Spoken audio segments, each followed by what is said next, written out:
জাহান্নামের আযাবের মধ্যে যখন তারা থাকবে, ওই জাহান্নাম থেকে চিৎকার মেরে আমার রবকে ডাকতে থাকবে, আল্লাহ।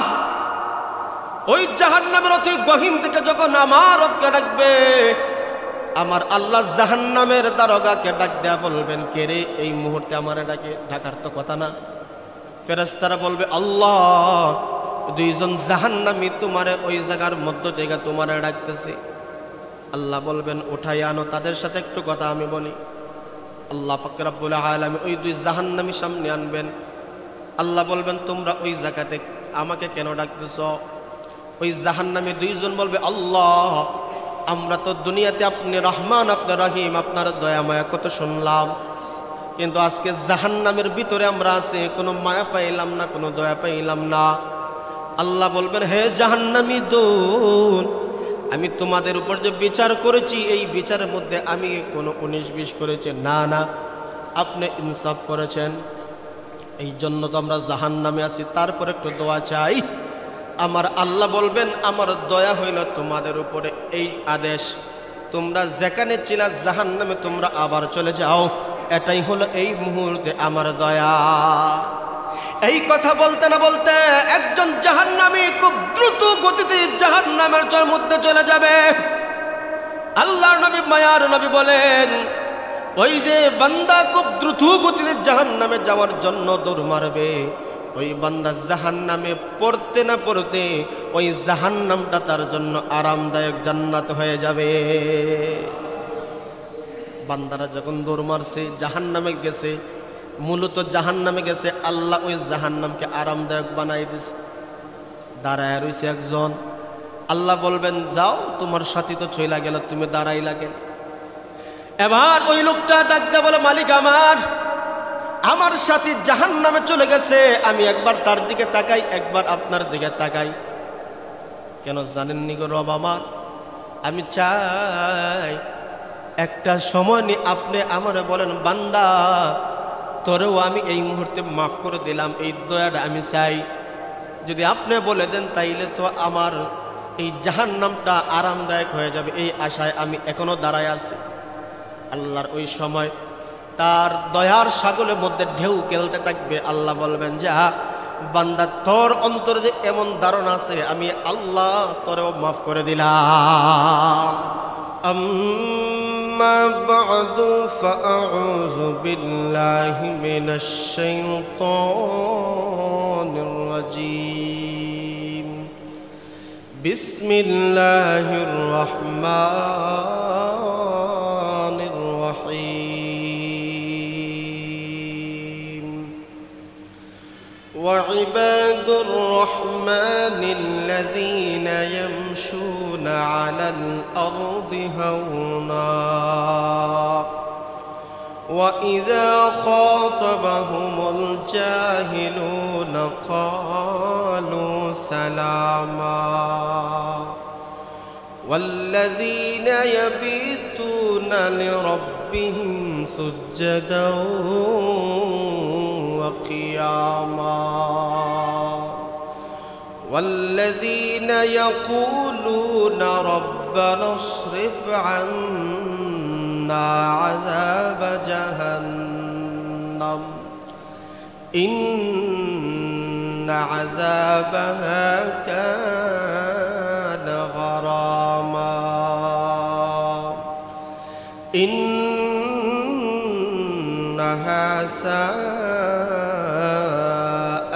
مستقرا ومقاما. بارك الله لنا ولكم في القرآن العظيم ونفعنا وإياكم بالآيات والذكر الحكيم. وقال الله تعالى إن الله وملائكته يصلون على النبي يا أيها الذين آمنوا صلوا عليه وسلموا تسليما. صلى الله على سيدنا ومولانا محمد وعلى آله بلغ العلا بكماله كشف الدجى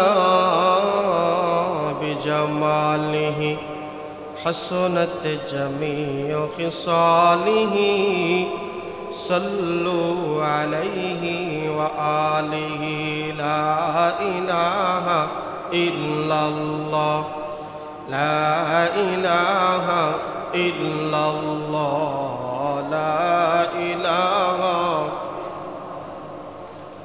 لا إله إلا الله لا إله لا إله إلا الله لا إله لا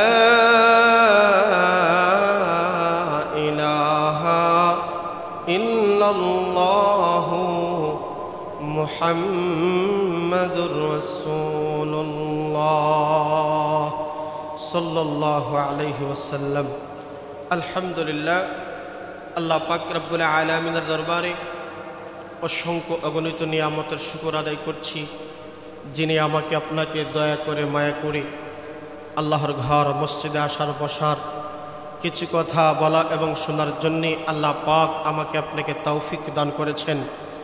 আমরা সকলেই অন্তরে অন্তঃস্থল থেকে কালিমাত শুকর আদায় করি আলহামদুলিল্লাহ। প্যারে হাজিরিন, আমি আপনাদের মাঝে পবিত্র কালামুল্লাহ শরীফের সূরা আল ফুরকান থেকে কয়েক আয়াত কারিমা তেলাওয়াত করেছি। মহান রব্বুল আলামিন যদি আমাকে আপনাকে তৌফিক দান করেন, আলোচ্য আয়াতগুলোকে সামনে নিয়ে কিছু আলোচনা করার চেষ্টা করব। আল্লাহ পাক যেন আমাকে আপনাকে দুনিয়া এবং আখিরাতের সফলতা দান করেন, সকলে বলেন আমিন। একজন মানুষ সফল কখন হবে? সফল ব্যক্তি কারা? দুনিয়াতে সুখে থাকুক দুঃখে থাকুক, বিপদে পড়ুক মুসিবতে পড়ুক, কিয়ামতের কঠিন ময়দানে বিচার দিবসের পরে এই বান্দা যদি আল্লাহর পক্ষ থেকে ডান হাতে আমলনামা পেয়ে যায়, তখন সময় ওই ব্যক্তি যে খুশি হবে, দুনিয়ার সব কিছু দিলেও এই ব্যক্তির খুশির সমান হতে পারে না। শুধু তাই না, খুশিতে ময়দানে মাহশরে লাফাতে থাকবে আর বলতে থাকবে, দেখো আল্লাহ পাক আমাকে ডান হাতে আমলনামা দিয়ে সার্টিফিকেট দিয়েছেন, দলিল দিয়েছেন জান্নাতি। তার এতটা আনন্দ, এতটা খুশি হবে, সেই খুশিতে মানুষ তার দিকে তাকাইয়া থাকবে। আর যারা বাম হাতে আমলনামা পাবে, তার মতন হতভাগা, তার মতন আর বিপদগ্রস্ত আলার মধ্য থেকে ওই ব্যক্তি সবচাইতে বেশি ক্ষতিগ্রস্ত হবে, যার বাম হাতে আমলনামা হবে। কেমন আমলনামা? যার পাজরের ভিতর দিয়ে হাত বাহির করে পেছন দিকে তাকবে তার আমলনামা, সে হাতটা দেখতে পারবে না। তাইলে বুঝেন কতটুকু কঠিন বিপদ আমাদের সামনে আছে। তো এই দুনিয়াতে এই বিপদ আপদ সুখ দুঃখ আখেরাতে যে আছে, ওইখানে সুখী যদি হতে হয় ওই জায়গায় মেহনত করা লাগবে। ওই জায়গায় ডান হাতে আমলনামা পেতে হলে ওই জায়গাতে মেহনত লাগবে। ওই জায়গাতে জাহান্নাম থেকে মুক্তি পাইতে হলে ওই জায়গাতে মেহনত লাগবে। এই জায়গাতে যদি মেহনত না করি, দুনিয়ার সামান্য চাকচিক্য আরাম আয়েশে মত্ত হয়ে যদি আখেরাত ভুলে যাই, তাহলে দুনিয়াও আমার ধ্বংস হবে, আখেরাতও আমার ধ্বংস হবে। এই জন্য আল্লাহ বলেন, তোমাদের জান্নাতে যাওয়ার সহজ পথ হইল তোমরা রহমানের বান্দা হয়ে যাও, আল্লাহর মায়ার, আল্লাহর কাছের মানুষ হয়ে যাও। তাহলে তোমরা জান্নাতে যাওয়া অনেকটা সহজ আল্লাহ করবেন। সুবহানাল্লাহ। এই জন্য আল্লাহ পাক রব্বুল আলামিন বলেন, ওয়া ইবাদুর রহমান, রহমানের বান্দা তোমরা হয়ে যাও।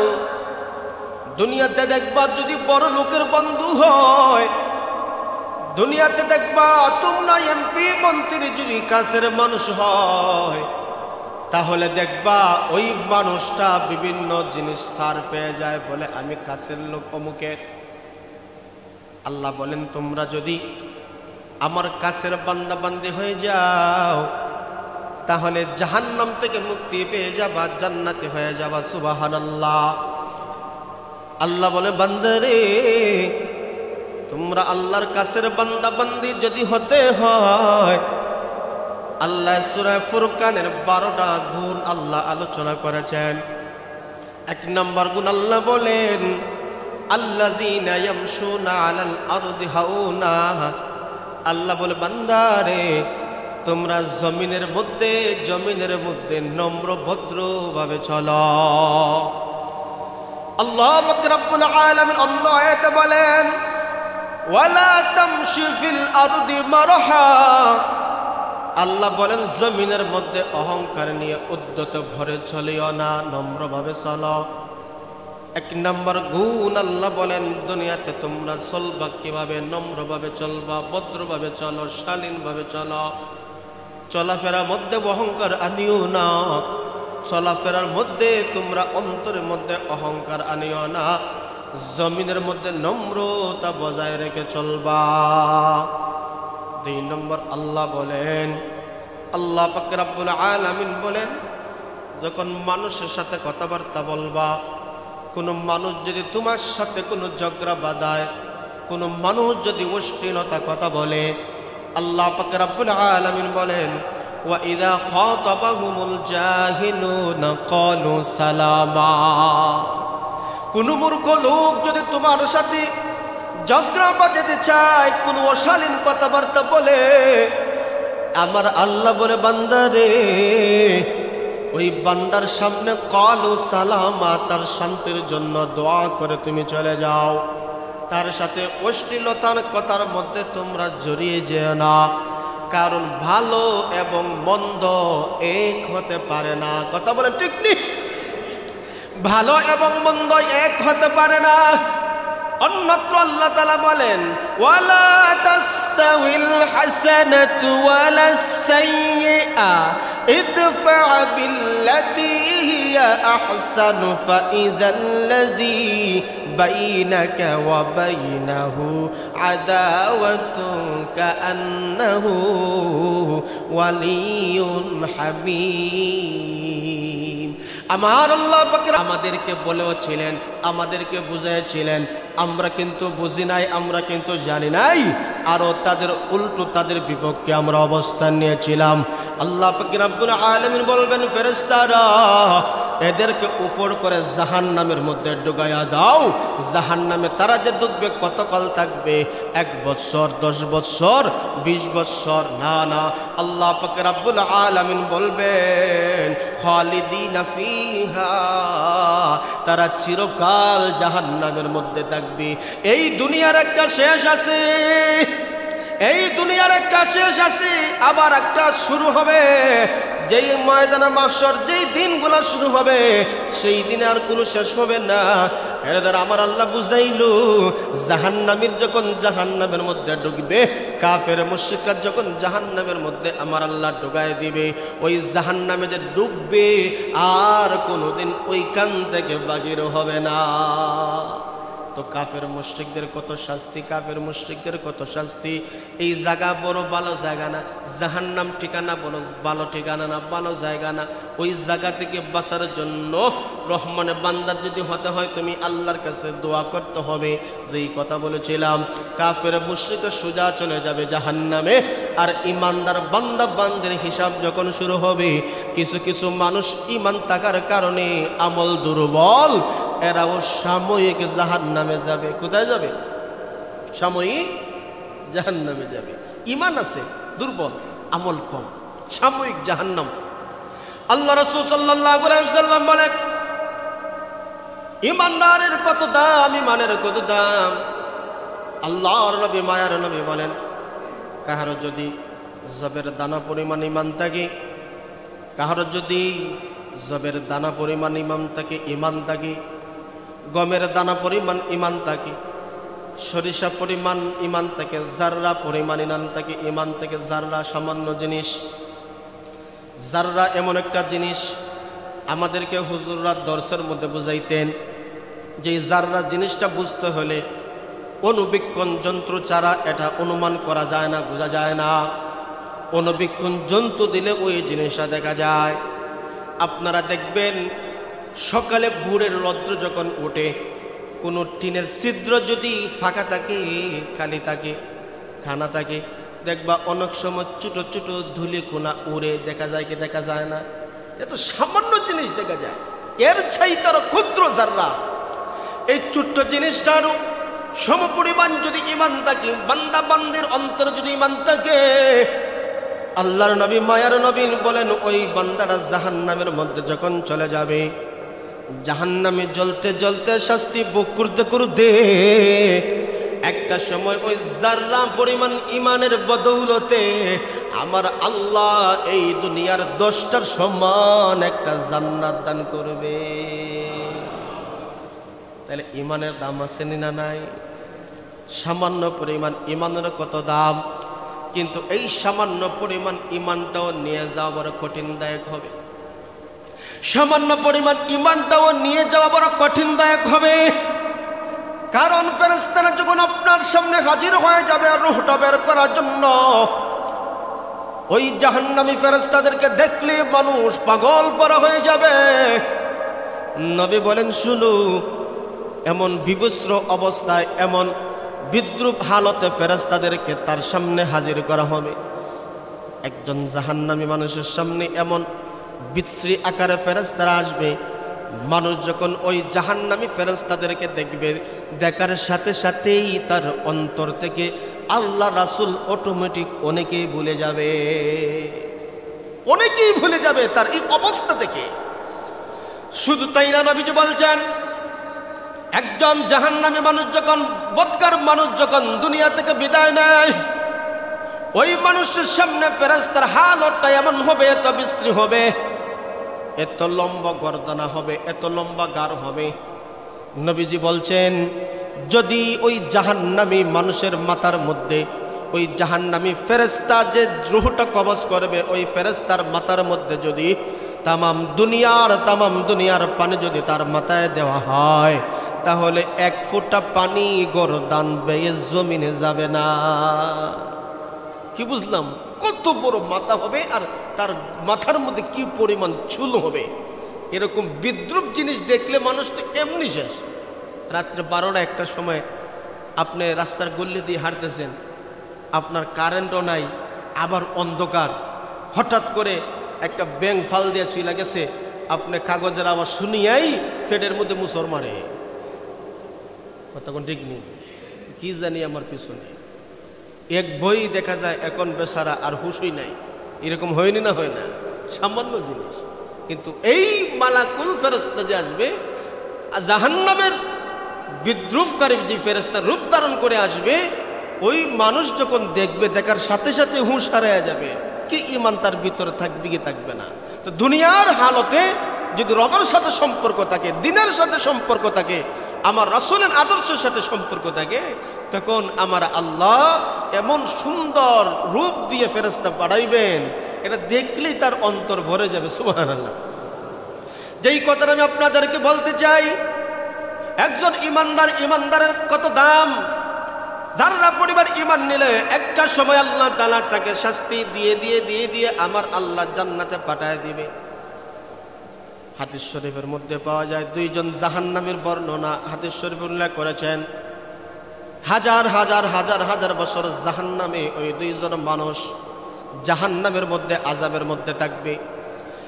জাহান্নামের আযাবের মধ্যে যখন তারা থাকবে, ওই জাহান্নাম থেকে চিৎকার মেরে আমার রবকে ডাকতে থাকবে, আল্লাহ। ওই জাহান্নামের অতি গহীন থেকে যখন আমার রবকে ডাকবে, আমার আল্লাহ জাহান্নামের দারোগাকে ডাক দেয়া বলবেন, কে রে এই মুহূর্তে আমারে ডাকে? ডাকার তো কথা না। ফেরেশতারা বলবে, আল্লাহ দুইজন জাহান্নামী তোমারে ওই জায়গার মধ্য থেকে তোমারে ডাকতেছে। আল্লাহ বলবেন, উঠাই আনো, তাদের সাথে একটু কথা আমি বলি। আল্লাহ পাক রব্বুল আলামিন ওই দুই জাহান্নামী সামনে আনবেন। আল্লাহ বলবেন, তোমরা ওই জায়গাতে আমাকে কেন ডাকতেছ? ওই জাহান্নামী দুইজন বলবে, আল্লাহ আমরা তো দুনিয়াতে আপনি রহমান, আপনি রহিম, আপনার দয়া মায়া কত শুনলাম, কিন্তু আজকে জাহান্নামের ভিতরে আমরা আছি, কোনো মায়া পাইলাম না, কোনো দয়া পাইলাম না।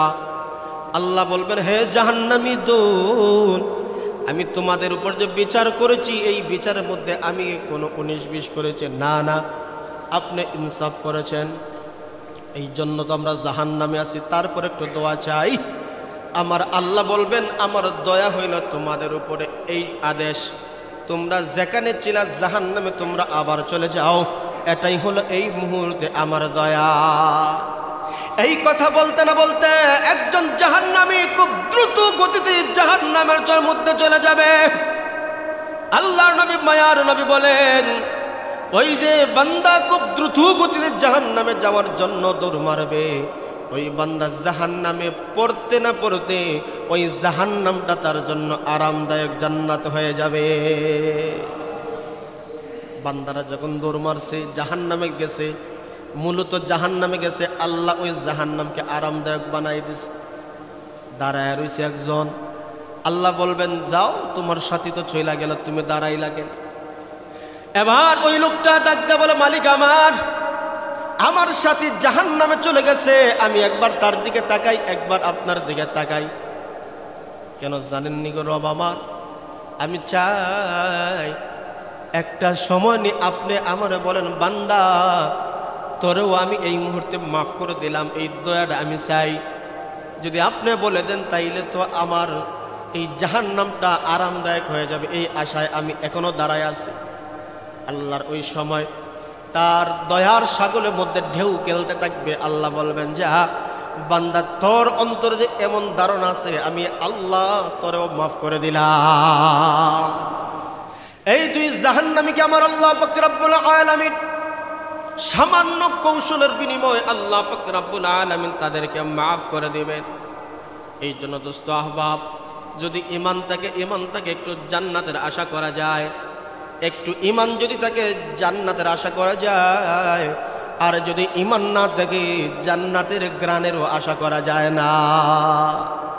এই জন্য দুনিয়াটা বড় কঠিন জায়গা। এই দুনিয়া থেকে আমাকে আপনাকে আখিরাতের ফসলগুলা কামাই করে নিয়ে যেতে হবে। আখিরাতের ফসলগুলা আমাকে আপনাকে কামাই করে নিয়ে যেতে হবে, কারণ এই দুনিয়া একটা সময় আমাকে আপনাকে লাথি দিয়ে বের করে দিবে। যখন আমি মালাকুল মউতের সাথে সাক্ষাৎ হয়ে যাবে, শত চেষ্টা করার পরেও একটা মুহূর্ত আমারে সে সুযোগ দিবে না। যেই কথাটা আমি আপনাদেরকে বলতে চেয়েছি, যেই কথাটা আমি আপনাদেরকে বুঝাইলাম, রহমানের বান্দার 12টা গুণের মধ্যে 4 নম্বর গুণ হলো ওই বান্দা আল্লাহর কাছে দোয়া করে, ওয়াল্লাযীনা ইয়াকুলুনা রাব্বানা ইসরিফ আন্না আযাবা জাহান্নাম ইন্না আযাবাহা কানা গারামা। রহমান বান্দার 4 নম্বর গুণ হইল ওই বান্দা বলে, আল্লাহ আমাকে জাহান্নামের আগুন থেকে আমারে বাঁচাও, জাহান্নামের আগুন থেকে আমারে হেফাজত করো, জাহান্নাম থেকে আমাকে বাঁচাও। এই জন্য এই দোয়াটা আল্লাহর কাছে করতে হবে। রহমান বান্দা বান্দি আমি আপনি যদি হতে হয়, আমরা আল্লাহর কাছে বিভিন্ন বিপদ মুসিবত থেকে বাঁচার জন্য দোয়া চাই, বিভিন্ন হালতে আল্লাহর কাছে আমরা দোয়া চাই। এই দোয়ার মধ্যে আমাকে অ্যাড করতে হবে, আল্লাহ আমাকে জাহান্নামের আগুন থেকে বাঁচাও। এই জাহান্নাম দুনিয়ার শাস্তির মতন শাস্তির জায়গা না। দুনিয়ায় যেমন আগুন আছে, এই আগুন থেকে 70 গুণ বেশি তাপ হবে ওই জাহান্নামের আগুনের। ওই জাহান্নামের আগুন এত কঠিন ভয়াবহ হবে, ওই জাহান্নামের তাপ সহ্য করা আমাদের পক্ষে সম্ভব নয়। জাহান্নামের বর্ণনা দিতে গেলে জাহান্নামের বর্ণনা যদি দেই শুনি তাহলে আমাদের বোধগম্য এতটা সহজ হবে না। এই জন্য বন্ধুগণ আমার জাহান্নামের আগুন থেকে বাঁচতে হলে একটাই হাতিয়ার। আল্লাহ বলে বান্দারে তোর অন্তরে আমি আল্লাহর ভয় কর। তোর অন্তরে যদি মালিকের ভয়টা চলে আসে ওই মানুষটা কখনো সমাজের মধ্যে অহংকার ভাবে চলতে পারে না। যেই বান্দার অন্তরের ভিতরে আমার মালিকের ভয়টা চলে আসে ওই বান্দা বান্দি জমিনের মধ্যে অহংকার করতে পারে না, ওই জমিনের মধ্যে উদ্ধত ভরে চলতে পারে না, ওই জমিনের মধ্যে মানুষ কারোর সাথে খারাপ ব্যবহার করতে পারে না, ক্ষমতার অপব্যবহার দেখাইতে পারে না। কেন কেন আমাকে আল্লাহর সামনে দাঁড়ায়া আমার জীবনের কর্মের হিসাব আছে না নাই।